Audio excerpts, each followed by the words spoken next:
shalom, הבאנו שלום, הבאנו שלום עליכם.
Estamos en lo que tienen de allá atrás es el Valle de Armagedón, muy mencionado en la Biblia, donde según Apocalipsis se llevará a cabo la última gran batalla, el Valle de Armagedón. También este lugar tiene una preponderancia muy importante porque fue donde, según Lucas 4, Jesús se levanta en la sinagoga que estaba aquí en Nazaret. Y él habla sobre la profecía que se cumple y la gente se levanta, se enoja, porque dice, ¿quién se cree para decir que él es el Mesías? Porque Lucas 4 citaba la profecía del profeta Isaías y él dice, hoy se cumple esta palabra delante de ustedes, dice. Y la gente se enoja tanto y lo traen aquí porque querían tirarlo de este precipicio. Exactamente acá. Acá lo querían traer, lo querían tirar desde aquí. Es más, voy a leer esta palabra.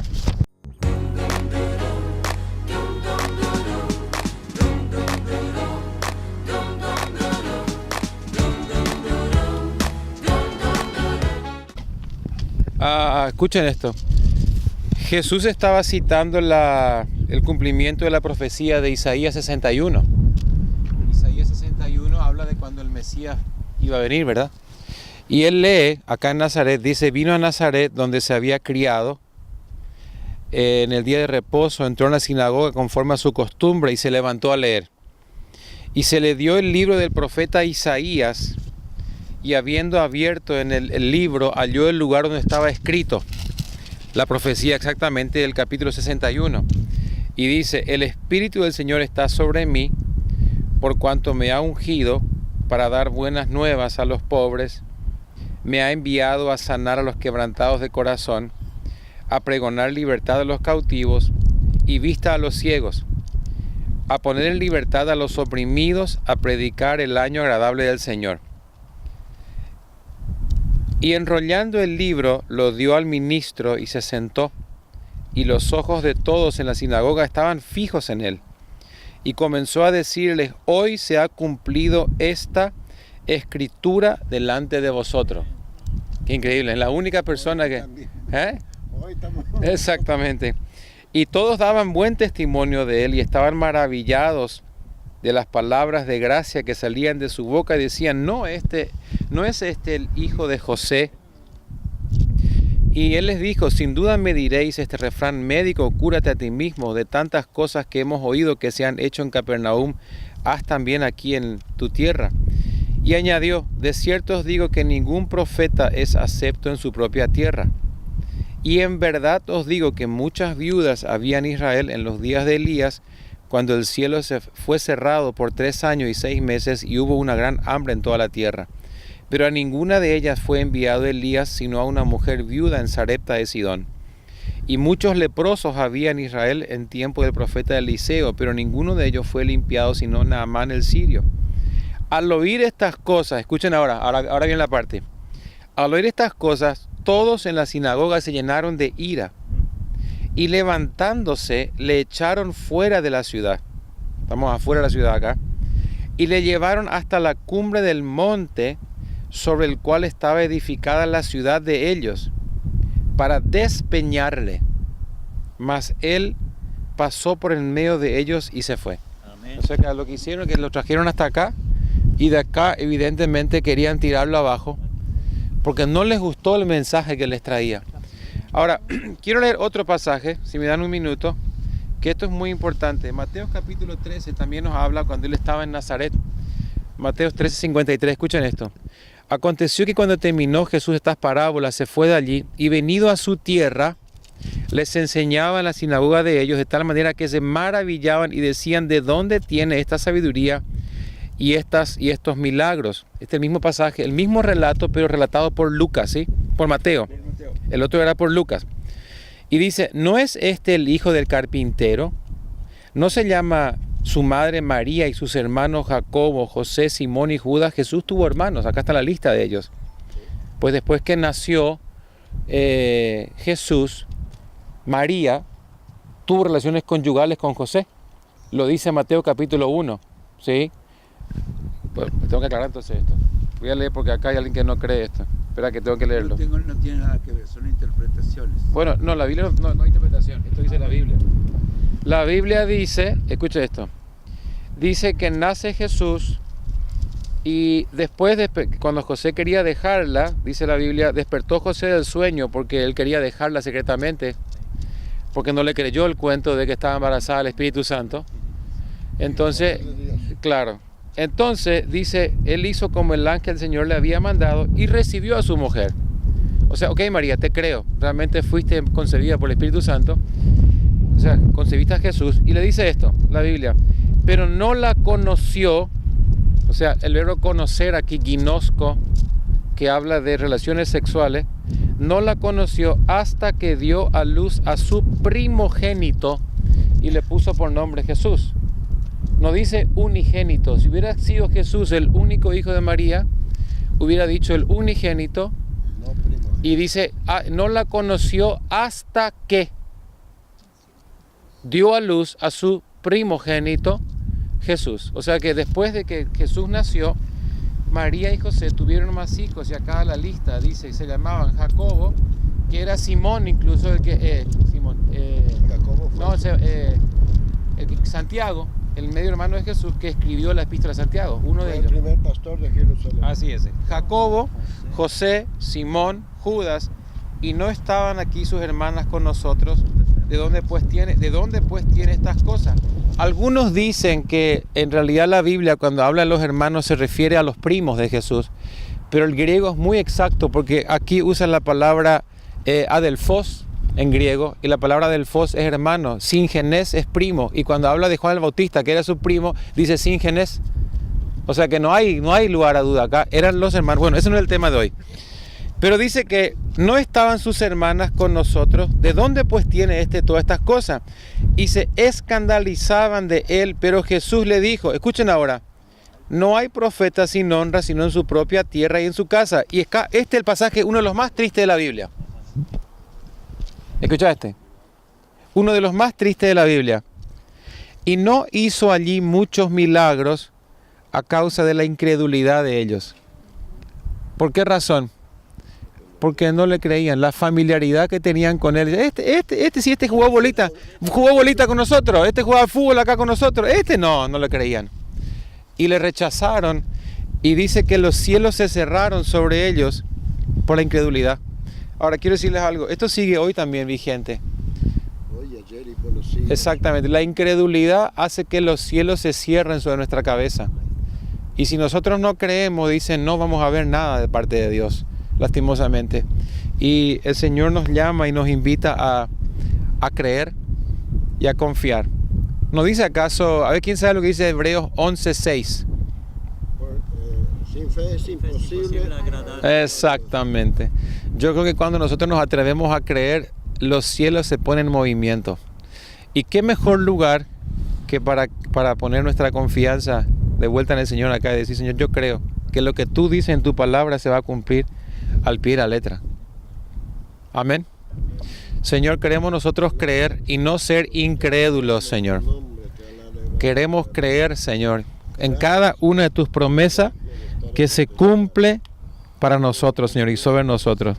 Ponemos nuestra confianza en tus promesas, Señor. Gracias. Gracias por este lugar.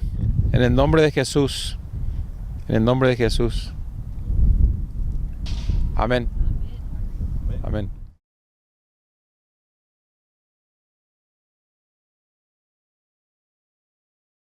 הבאנו שלום, הבאנו שלום, הבאנו שלום לעבר.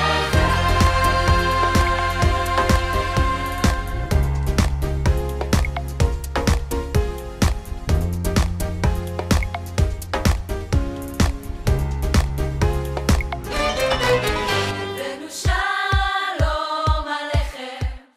Mateo 5, 6 y 7 es el capítulo, son los 3 capítulos donde está registrado el sermón más largo de Jesús en la Biblia.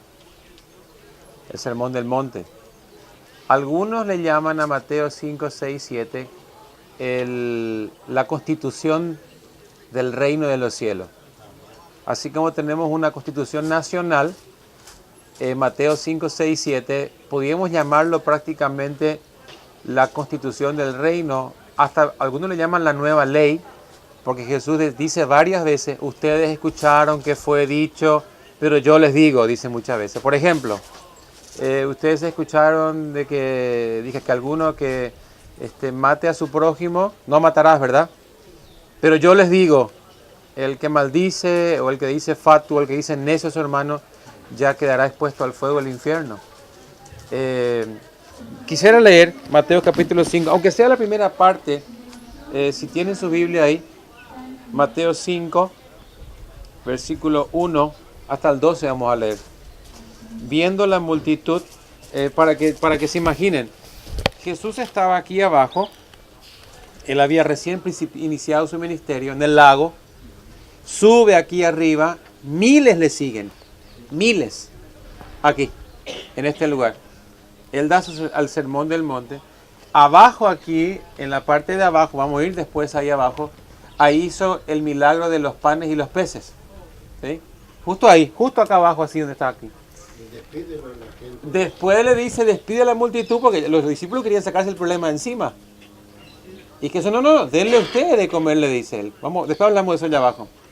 Pero interesante es cuando él termina de hacer el milagro, le dice, naveguemos al otro lado. Y se va para aquel lado, allá donde está Genezaret, Gadara, donde estaba el endemoniado. De aquel lado, o sea, el lago tiene 20 kilómetros así y 10 kilómetros así más o menos. Y se cruza al otro lado a encontrarse con el Gadareno, donde lo libera. Pero después hablamos de eso también.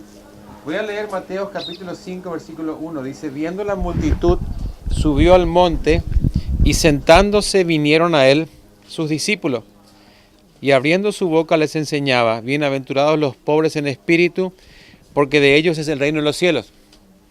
Bienaventurados los que lloran, porque ellos recibirán consolación.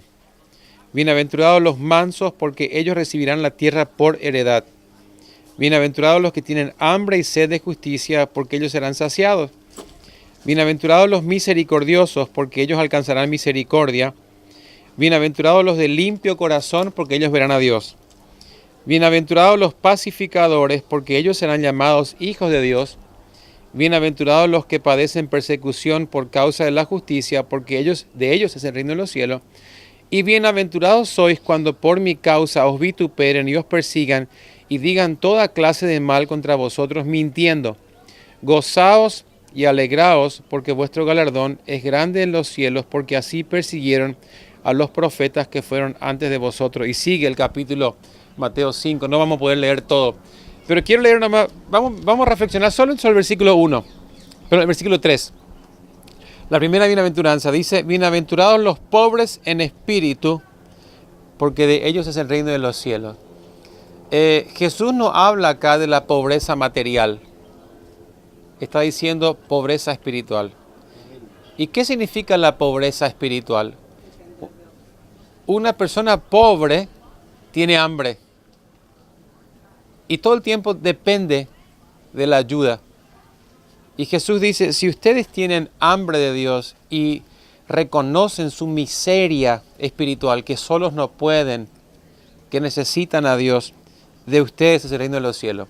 Por eso dice la Biblia que Dios resiste a los soberbios, mira de lejos a los altivos. Por eso Jesús dijo que difícilmente un rico entrará en el reino de los cielos, porque el rico se cree autosuficiente. Yo no necesito a Dios, no necesito nada, yo tengo todo lo que necesito. Por eso a los ricos les cuesta mucho entrar. Él no dijo que un rico no va a entrar al reino de los cielos. Fíjense que Jesús se encontró con muchos ricos y solo a uno le dijo: andá y vendé todo lo que tenés. ¿Por qué? Porque obviamente ese muchacho amaba sus tesoros, sus riquezas más que a Dios. Y el llamado de Jesús acá es: quiero que reconozcas que me necesitas. Si no reconocemos que necesitamos a Dios, no podremos hacer nada, ¿verdad? Nuestra necesidad de Dios. Creo que no hay mejor lugar que que decirle al Señor: acá estamos hoy y queremos reconocer nuestra necesidad de ti, nuestra hambre de Dios, nuestra sed espiritual. Y vamos a orar. ¿Qué les parece? Pidiéndole al Señor que nos dé esa hambre y esa sed de Dios.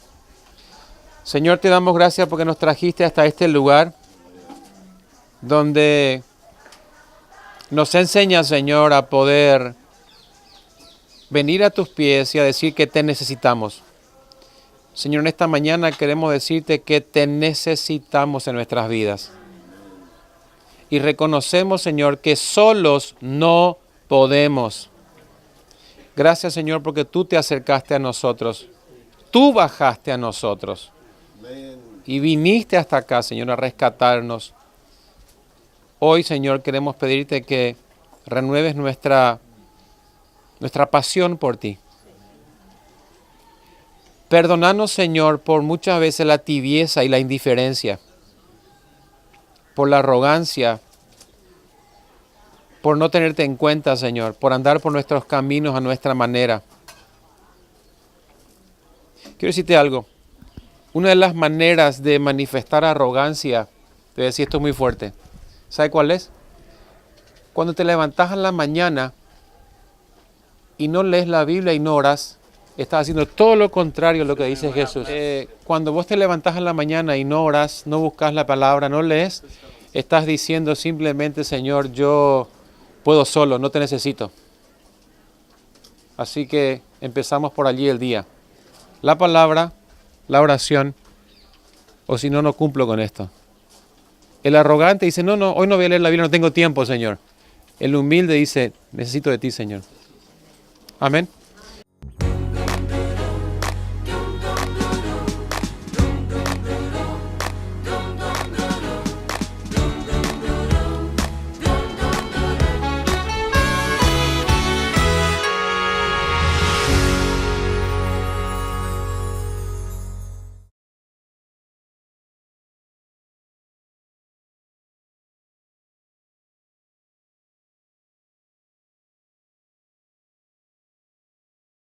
Estoy en Juan capítulo 6, escuchen esto. Después de esto, Jesús se fue al otro lado del mar de Galilea, el de Tiberías, y le seguía gran multitud porque veía las señales que hacían en los enfermos. Entonces subió Jesús a un monte y se sentó con sus discípulos.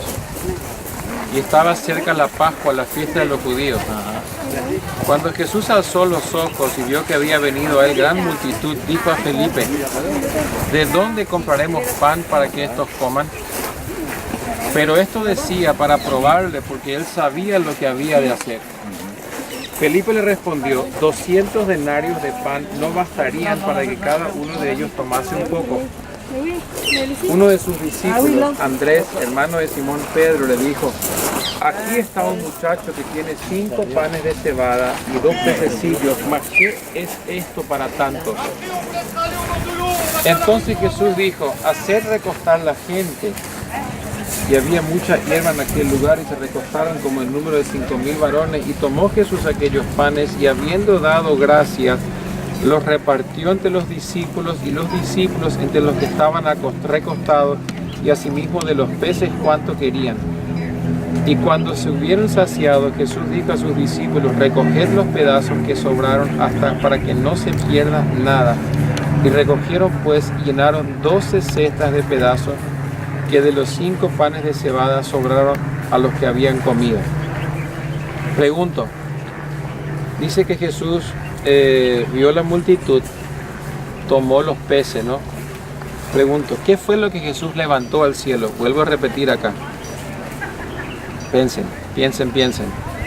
Jesús, escucha esto. Jesús tomó aquellos panes y habiendo dado gracias los repartió entre los discípulos, y los discípulos a la multitud. Voy a leer el Evangelio de Mateo, donde Mateo relata esto, ¿sí? En la multiplicación también.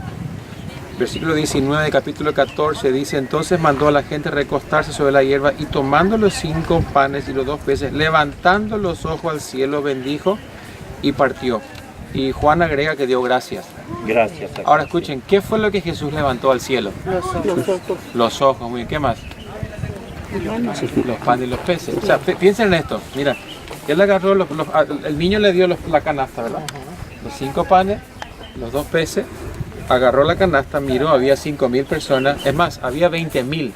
Claro, por 5,000 hombres. Claro, 5,000 hombres, multiplica eso por 4 entre mujeres y niños, 20,000 personas. En este lugar, acá arriba estábamos recién ahí. Y él agarra y levanta al cielo. Y dice, ¿y qué es lo que dice? Hace 2 cosas: los bendice, a los panes y los peces, y da gracias. En realidad lo que Jesús hizo ese día, más que levantar los panes, él levantó, yo me imagino, levantó su necesidad a Dios. Porque era una necesidad que tenía. Confianza. Y él levanta los panes y los peces al cielo así y da gracias en medio de la necesidad. Sí, Eso es cada uno de nosotros. Y yo creo que tenemos que aprender a hacer eso. Cuando estamos en necesidad, nosotros empezamos a quejarnos, empezamos a decir: bueno, Señor, ¿qué pasa? ¿Por qué no me das tal cosa? Y Jesús lo que hace, en lugar de quejarse, dice: Señor, mira mi necesidad, gracias por lo que tengo. Y entonces ahí se produce el milagro después, ¿verdad? Daría para hablar mucho más, tenemos que ir nomás, pero yo quisiera que hoy pongan esa canasta todas las necesidades que tengan. Amén. Y le diga: Señor, acá está mi necesidad. Vamos a orar ahora. ¿Qué le parece? Ya vamos, un minuto. Poné tu canasta así. Poné tu canasta así. Gracias. Y poné tu necesidad ahí, adentro. No sé cuál es tu necesidad.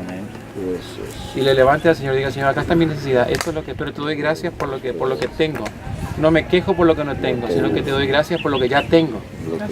Porque tú eres fiel y vas a multiplicar y vas a hacer y vas a obrar y nunca vas a dejar sin responder la oración de una persona que está agradecida, ¿verdad? Así que, Señor, levantamos nuestra gratitud y nuestra necesidad. Te la ponemos delante de ti, Señor. Y te pedimos que haya multiplicación, Señor, de todo, de abundancia, de paz, de salud sobre nuestras vidas, en el nombre de Jesús. Amén. Amén. Yaha. Qué bueno. הבאנו שלום, הבאנו שלום, הבאנו שלום.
Shalom.